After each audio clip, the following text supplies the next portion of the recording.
Menswear history is rich with colors that have earned a reputation for being classically and timelessly masculine. So let's explore the colors that have been utilized by men throughout history and how they can brighten up your life. Let's get started with our first color, Salmon Pink. Yes, real men do indeed wear pink. During the 1700s, the dye used to make salmon pink had to be imported into Europe, making it an especially rare color, highly sought out by both noblemen and dandies as a show of wealth. Even in the 20th century, pink was still considered a showy color, which is why Tom Buchanan scoffed at Jay Gatsby's pink suit in The Great Gatsby. He thought the suit was tacky, not necessarily effeminate. This, by the way, is as good a time as any for us to repeat our credo to not let gender norms dictate what you wear. If you like it, wear it. Classic style is for anyone who wants to engage with it. One of the primary considerations in classic style is versatility, and this is a benefit of salmon pink. It lacks the vibrancy of other shades of pink that can make them harder to wear and pair. Often, salmon pink has a cooler tone and will mirror blooming flowers and foliage during the warmer seasons, making it ideal for warmer and more tropical environments. You can wear it as a polo, OCBD, dress shirt, sport coat, or even a suit if you're especially bold, making for some great casual outfits. The British are coming for our next pick, crimson. Crimson was one of the most commonly used colors for banners and coats of arms throughout the medieval period, mainly for its eye-catching boldness and symbolism of power. Later, the British military adopted this color, earning the nicknames redcoats and lobsterbacks in the process. Today, crimson is especially popular for menswear accessories like ties, serving as a great way to draw attention to the wearer. And while crimson would be tough to pull off as a suit, colorful sport coats, blazers, and Ivy League classics like Nantucket red trousers or Go to Hell pants often start out their lives as crimson before they fade to a dusty rose color. Our next pick is essentially the more muted sibling of crimson, that being burgundy. This is one of the most commonly worn colors by men over the centuries. The name is believed to originate from the Duchy of Burgundy, in modern-day eastern France, specifically from dyes that were popular in the Burgundian court in the 1420s. It remained a popular option throughout the Victorian era and into the golden age of menswear. Today, burgundy is popular for its more muted character than other shades of red,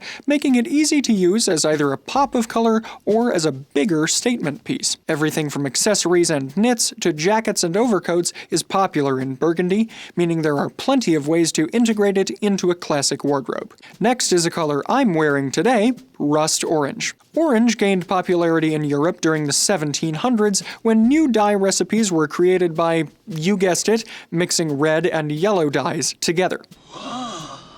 This color was especially popular in neckwear during both the Victorian era and the golden age of menswear, given its eye-catching yet not overwhelming character that paired well with a variety of base colors. Rust orange is a great option not only for neckwear, but other accessories as well, given its understated versatility as an easy-to-harmonize color that is still relatively uncommon and sure to get positive attention from others. Rust orange can also be remarkably debonair as a sweater or sport coat, as I hope I'm showing off today. Now let's move on to our next color, sunflower yellow. This one gained popularity in 18th century Europe as part of the wider taste for Chinese products and designs. Bright yellow was historically associated with the emperor in Chinese culture, and its status as an imperial color helped it to quickly gain prestige within the courts of Europe. Much like rust orange, sunflower yellow was especially prized for its versatility, a virtue which it retains today for accessories that stand out to a degree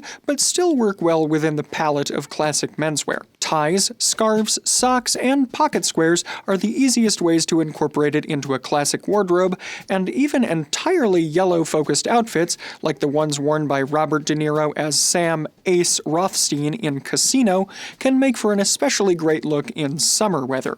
Next, olive green, also known as olive drab, earned its masculine association by way of military uniforms. The United States, for instance, started incorporating olive into its field uniforms in 1902 and standardized the color in 1952 as olive green 107. And when military garments like the M65 field jacket, utilized during the Vietnam conflict, were later adopted by civilians, the color became a broader menswear staple. This military legacy inherently has masculine connotations, and olive green's earthy hue also serves as an excellent foundational piece around which to build your outfits. So, despite drab being in the name, this green is very versatile and makes an excellent grounding piece when putting together a cohesive outfit. And, owing to its historical pedigree, it's also an especially great option for outerwear and more rugged, casual attire.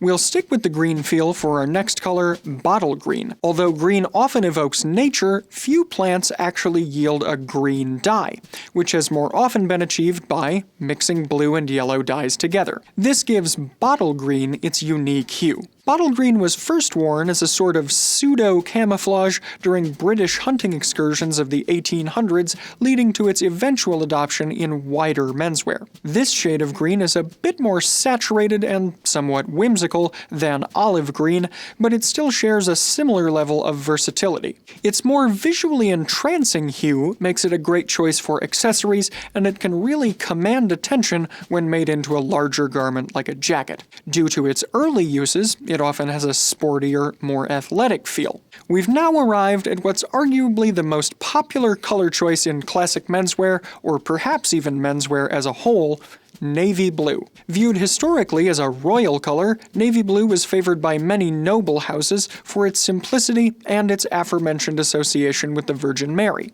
Later, this navy color, as the name suggests, was used on many military uniforms that paved the way for the modern-day suit. It was also the favored color of menswear pioneers like Beau Brummel, and it's been a default option in classic menswear ever since. If it seems like navy blue is everywhere in menswear, it is. And it's there for a reason. Simply put, navy blue is the perfect just enough color in men's clothing. Just enough of a presence to be more visually interesting than black or gray, but not to be ostentatious, and just muted enough that it works across the formality scale in everything from blue jeans to business suits. And if you technically go one shade darker to midnight blue, it's even suitable for black tie and white tie.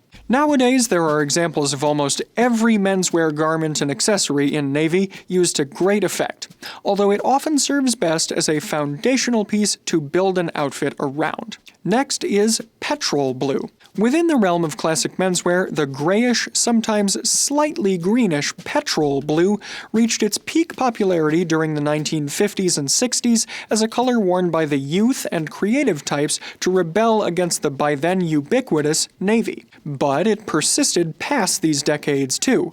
Giorgio Armani used it in many of his designs during the 80s and 90s, for example. To this day, it remains a more artistic and subtly rebellious shade of blue favored by those who value creativity and self-expression, making it a standout piece for both accessories and garments like jackets as an unexpected take on blue in menswear. We've still got the blues for one more pick here: cobalt blue. This color has been utilized since the Middle Ages as a more accessible alternative to ultramarine blue, which required the rare mineral lapis-lazuli to create. Like petrol blue, cobalt blue is seen as a more creative use of blue over the standard navy. It shares many of the noble connotations that traditional navy has, with a more saturated, lighter tint that makes it just different enough to turn heads. Alain Delon wears an iconic cobalt blue suit in Purple Noon that highlights the seasonal and situational range of this color. Cobalt blue can serve as the foundation of an outfit or as an accessory to draw subtle attention. Next is indigo. Purple tones have long held allure because they were expensive to make for much of history prior to the invention of synthetic dyes. And while certain shades, like the ultra-rare Tyrian purple beloved in antiquity, are less common today, indigo is an example that was favored then and is still favored now. And despite the fact that synthetic dyes have made modern purple garments much more affordable, the color's historical connotations of exclusivity still ring true today. This color is most easily utilized in accessories, but like many of the other bolder colors, can be worn in shirts, jackets, and even trousers and suits under the right conditions. Just be careful not to go full Joker outside of convention cosplay. Our penultimate pick today is charcoal gray, which, yes, technically isn't a color per se, but rather a shade on the grayscale between black and white. We're including it here, though, for both its pedigree and its versatility. Charcoal gray has been used throughout history, but it really hit its peak in menswear from the 1920s onward. With the creation of the lounge suit, this shade of gray was seen as a tad less severe than black during the daytime, while maintaining a similar level of formality. This made it a popular daywear alternative to navy and extremely common in the world of business outfits moving forward. And while, like navy, it can sometimes be considered one of the more quotidian options, it remains extremely popular for a reason. It serves as a great foundational piece that you can build an outfit around, and can also help to ground outfits when worn as an accessory. Think of it as navy blue's slightly more buttoned-up sibling. Charcoal flannel trousers as opposed to blue jeans, for one example. Finally, let's touch on the one non-grayscale color not easily placed on the standard color wheel. That being brown, in almost any shade. From the time that early humans donned animal skins, brown has basically been with us since the dawn of clothing. And it's stayed popular right through the present day for good reason. Brown is both an earth tone, meaning it naturally pairs well with many other masculine colors, and is a neutral color, meaning it won't clash with most other colors. This makes brown especially versatile, as it is able to cohesively blend with almost any other color or combination of colors, making it a great choice for both accessories and base pieces, and in our view, the most underrated color in menswear. And while brown doesn't have a place in the most formal dress code, white tie, it can be worn at basically every other level of the formality scale. For instance, buff can be worn as both a dinner jacket for black tie and a waistcoat for morning dress. Furthermore, brown can also be a perfectly acceptable alternative to gray and navy in many situations. As we've covered elsewhere, no brown in town is a rule that no longer applies in most everyday situations.